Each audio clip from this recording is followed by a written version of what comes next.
బిల్డింగ్లు కూల్చిన రేవంత్ రెడ్డి, బిల్డింగ్లు కట్టిన రేవంత్ రెడ్డి కాదు. మహిళలను కాపాడలేని రేవంత్ రెడ్డి, ఆత్మహత్యల్లో ఆపుకోలేని రేవంత్ రెడ్డి. లేదా ఒక రేవంత్ రెడ్డి హీరో అయ్యాడు, 100,000 కంపెనీలు తీసుకొచ్చాడు, లక్షల ఉద్యోగాలు ఇచ్చాడు, కేఎఫ్ఆల్తో ప్రపంచం తిరిగాడు, మరలా 700 కంపెనీలు అప్పుడు తెచ్చినట్టే తీసుకొచ్చాడు అన్న పేరు రావాలి అంటే అది నీకు ఏమిటి లేదు. But you know the situation. నీ అధిష్టానం ఏం చెప్తే నువ్వు అదే చేయాలి, అధిష్టానాన్ని ఎదుర్కోవాలి.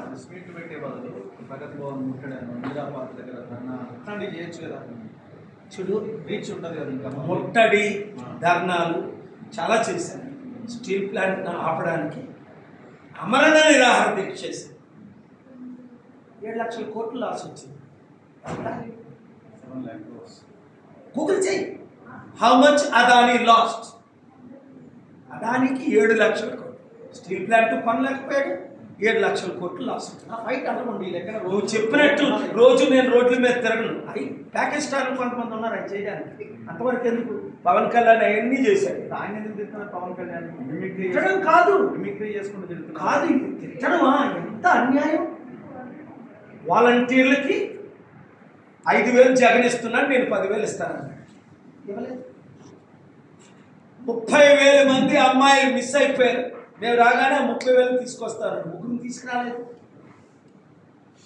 నేను క్రిస్టియన్ని, నా భార్య క్రిస్టియను, నా పిల్లలు క్రిస్టియను, నేను జోర్డాన్లో బాప్టిజం పొందాను అన్నాడు. ఇప్పుడు నేను సనాతన ధర్మం, ఒక్క క్రిస్టియన్ ఇక్కడ ఉండకూడదు అని సనాతన ధర్మం గురించి తిరుగుతున్నాడు. ఏంటంటే ప్రజలు మూర్ఖులు కాదు, స్టెబిలిటీ ఉండాలి. నువ్వు లైఫ్ లాంగ్ ఒక యూట్యూబర్గో ఒక యాంకర్గో ఉండిపో, పర్వాలేదు. నువ్వు ఒక పెద్ద ఛానల్ TV9 లాంటిది పెట్టాలని అందరూ బుర్రలు పట్టకూడదు. కోరికలు ఉండొచ్చు, నీతిగా ఎంత దూరం వెళ్ళాలో అంత దూరమే వెళ్ళు. ఎవరికి? నేనెందుకు చెప్పడం, ప్రజలే చెప్పారు. నీతి లేక ఓట్లు వేయలేదు, లేకపోతే ఆయన ఎన్ని క్యాండిడేట్లు పెట్టాడు. నేనంటే వీళ్ళందరికీ ఎందుకు భయం?